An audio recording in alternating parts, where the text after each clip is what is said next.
Hello friends, and welcome again.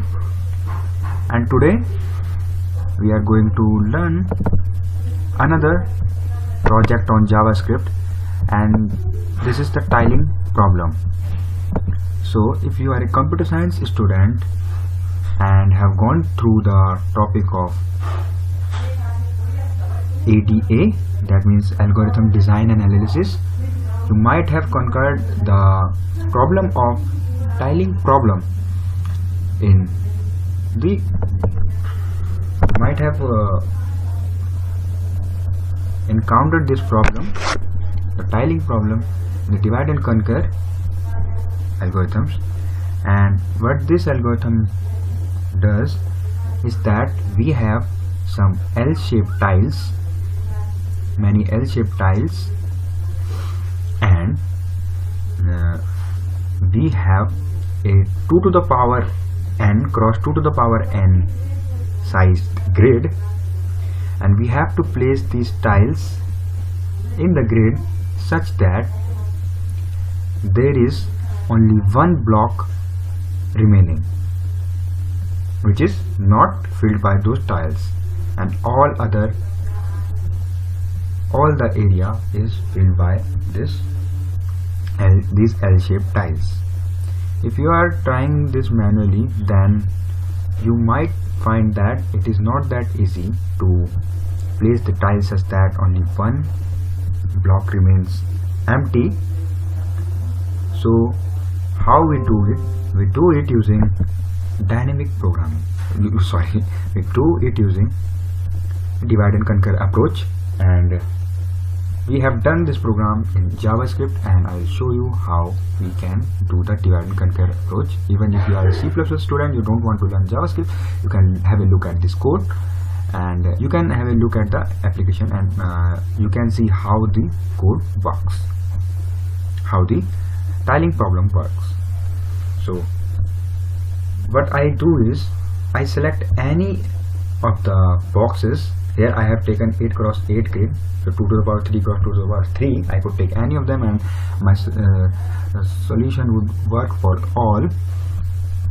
So the first thing is I select any of the block which I want to be empty and everything else should be filled. So I select this, and everything else is filled with the L-shaped tiles. Okay, you can see it. So how we do it? You might have known the tiling problem. Half, we know that this block is in the first quadrant. If you half the matrix or square in two parts, in both horizontal and vertical direction, then what we can see is now the black portion is in fourth quadrant. Now it is in first quadrant. Okay, so there are 4 quadrants here. So as the black is in first quadrant, what we need to do is we just have to place our L-shaped tiles in such that it is not covering the quadrant where we have a blank symbol. Okay, and as soon as we have done it, we are done with the step, and we just now need to do the recursion. So recursion is, now this block will be dealt separately, this block will be dealt separately, this block will be dealt separately, and this will be separate. Okay, so now when we are solving this problem of this block, what we need to do is assume that this block is empty, as we have printed it out like this. Then now we don't have to print it again. So assuming that this is empty, and we have to solve for this, and so on until we get the size of 2 cross 2, and we just place the tile and the recursion ends, and that's how. So let's look at the implementation. So these are okay.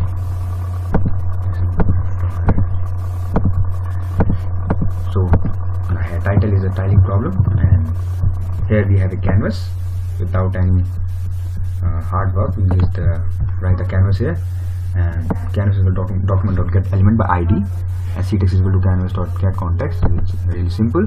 And what I'm doing is I know that different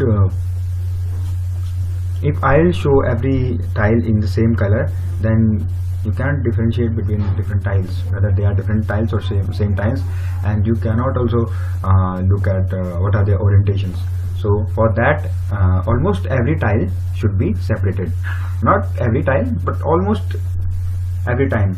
At least the neighbors should be separated, so that we can know, okay, now the tiles are different. Okay, we can separate the tiles. So I have made a color array: red, blue, green, gray, pink, yellow. Okay, made this 6 because the recursion will be at most, the depth of the recursion would be at most 6, and that's why I have used the 6. So it's that simple. And horizontal starting and vertical starting. Okay, so first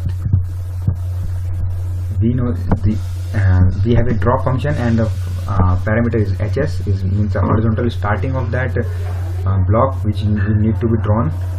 So as you know that initially the block size is 8 x 8, so s means the block size, and hs is the start of that block, and vs is the vertical start of that block. And as you know that the block will be square sized, and sub block would also be of square size, and that's why we don't need to pass different parameters for horizontal and vertical size, as size will be same for both the directions. Actual x and actual y. So this actual s and actual y means represent those coordinates which are actually blank, which should not be filled. And this is the goal. And what is this goal? Goal determine the color. Okay, current color. So first we will just go line by line. Okay, so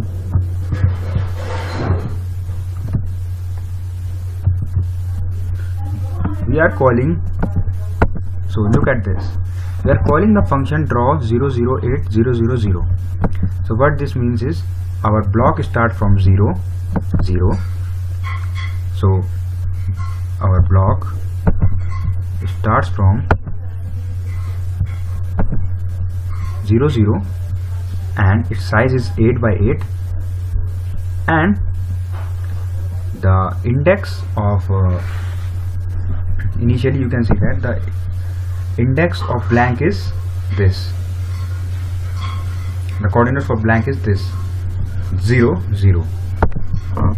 So let us look at this.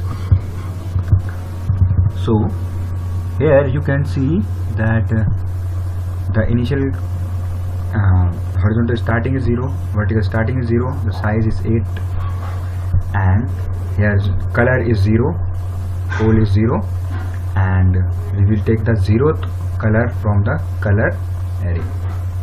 That's, and this is the starting of starting horizontal and vertical coordinates of the block which is empty.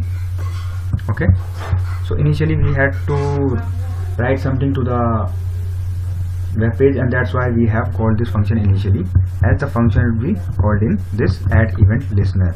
Whenever we click a button, whenever mouse is down, then our coordinates of that cursor would be taken using this, and as soon as our coordinates are noted, we just need to redraw everything according to our new blank. So we clear the whole rectangle and draw 0 0 8, and now instead of 0 0, instead of making it default, x y are calculated using the cursor positions. Okay, and the draw is being called. Okay, and after the draw is called, we just fill the style with black. That means the we fill that xy which is free, which is actually blank, with a black color.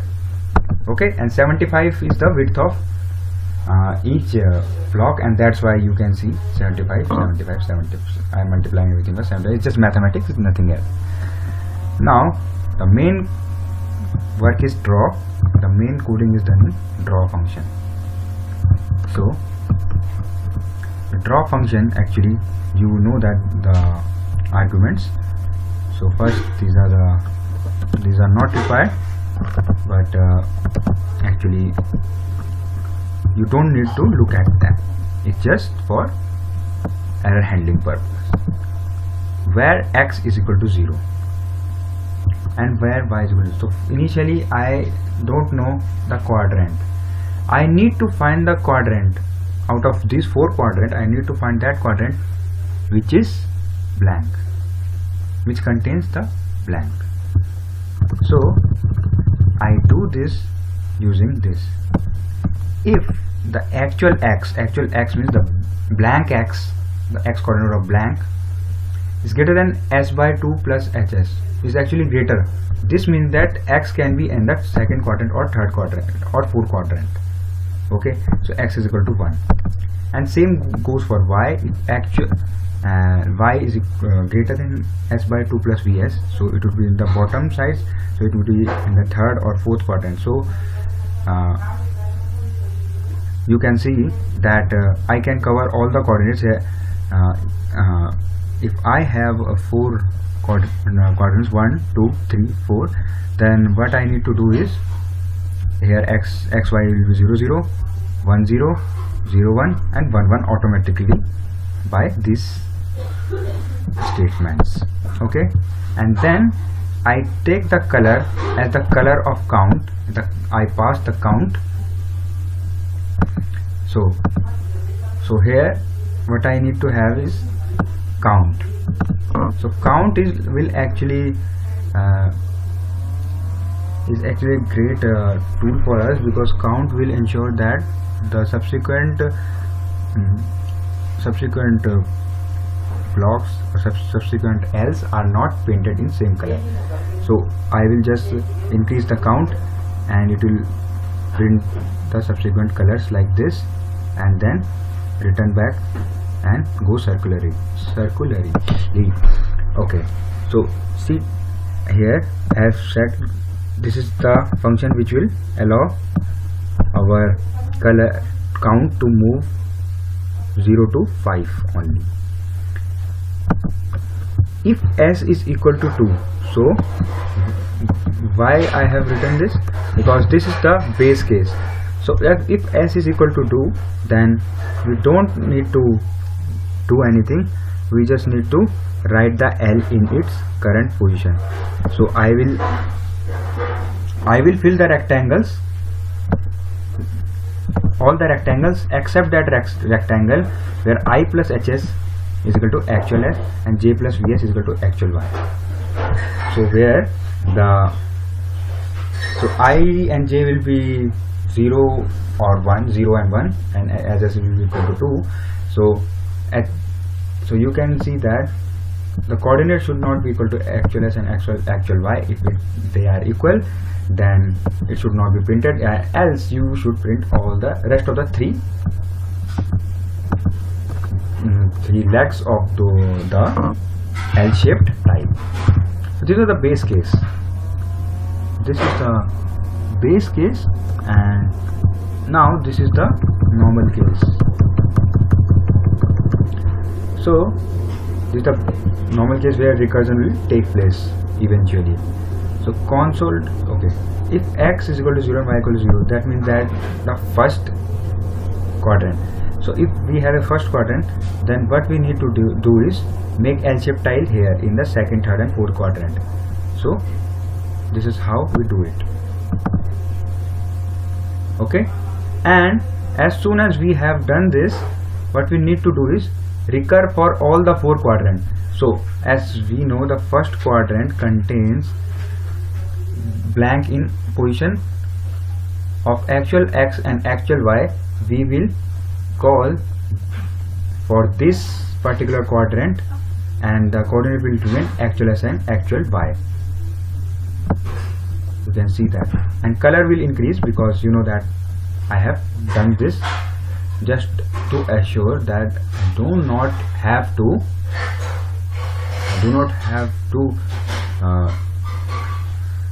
stress my eyes. Okay, I can differentiate between different blocks, that's why I am passing these colors. And another is, and for rest of the blocks I just need to pass the coordinate as the corner coordinates. You know, this is the block, this is a 1 2 3 4, and you know, as soon as I know that the blank is in 1 in the first quadrant, rest of the quadrant are the L shape is made, L shaped tile is placed in rest of the quadrants like this, and these corner coordinates will then be passed as a blank in the recursion, and that's how it's doing it. Okay, and I just did this work for first quadrant, and you can copy and paste everything for all the quadrants. You just have to optimize a bit, but and that's all. That's how we do the tiling problem, and it's a nice way to understand. It's not for those who want to learn game development, but it is nice to understand this basic simple content code. Okay, and this is a good concept. So friends, bye, and I will bring you more interesting topics in JavaScript, maybe in Python, WebD, and anything related to computers. So thank you friends, and if you are liking my videos, then you should like it and maybe subscribe for more such videos. Thank you friends.